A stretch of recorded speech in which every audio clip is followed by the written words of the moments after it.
కదా.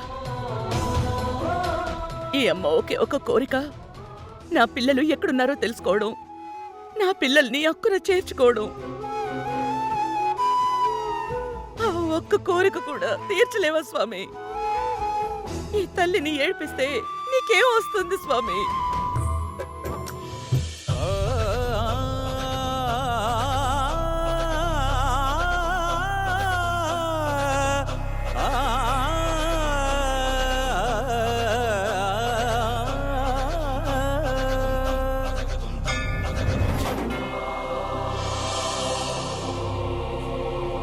నా పిల్లల్లా చూసుకుంటున్న కృష్ణ, కార్తీక, కావేరీలు నా పిల్లలు కారు, ధర్మతేజ్ గారి పిల్లలు.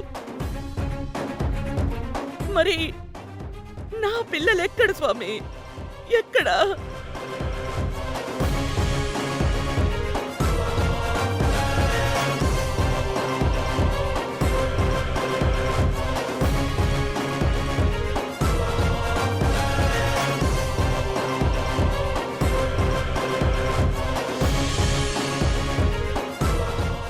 వాళ్ళెక్కడున్నారు?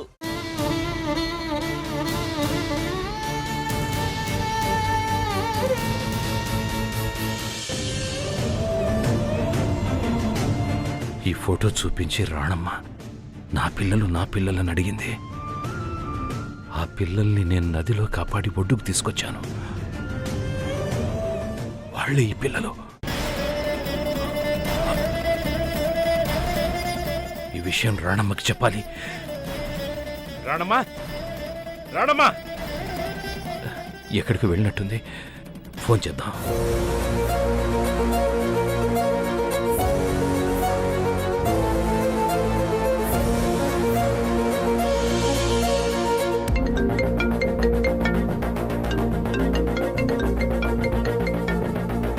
ధర్మతేజ్ గారు, హలో. రాణమ్మా, నువ్వెక్కడున్నావు? ఇంట్లో లేవా? నేను బయటకొచ్చాను ధర్మతేజ్ గారు, చెప్పండి. సరే, నేనెందుకు ఫోన్ చేశానంటే నాకు పిల్లల గురించి గుర్తొచ్చింది రాణమ్మా. అవును, స్విమ్మింగ్ పూల్లో మన కృష్ణ, కార్తీక, కావేరీలతో ఆడుకుంటున్నాను. నాకు సడన్ గా ఆ పిల్లలు గుర్తుకొచ్చారు రాణమ్మా.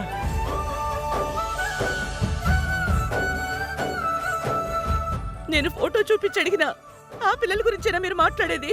అవును రాణమ్మా, ఆ పిల్లల గురించి నాకు గుర్తుకొచ్చింది.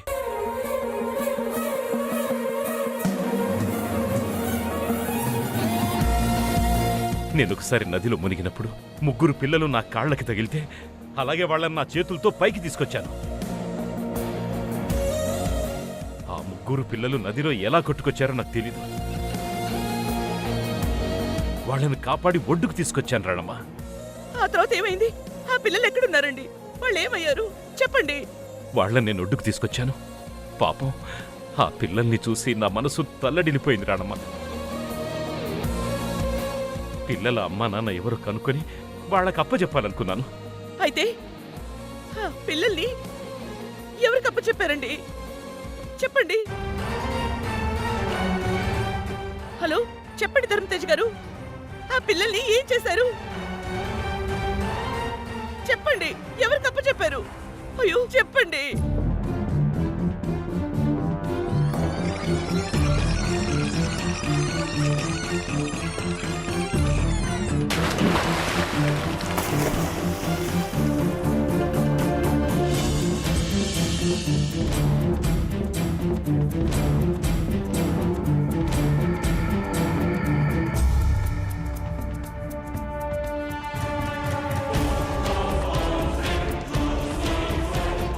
ధర్మతేజ్ గారు, ధర్మతేజ్ గారు. ఆ తర్వాత ఏం జరిగిందో నాకు అస్సలు గుర్తుకు రావట్లేదు.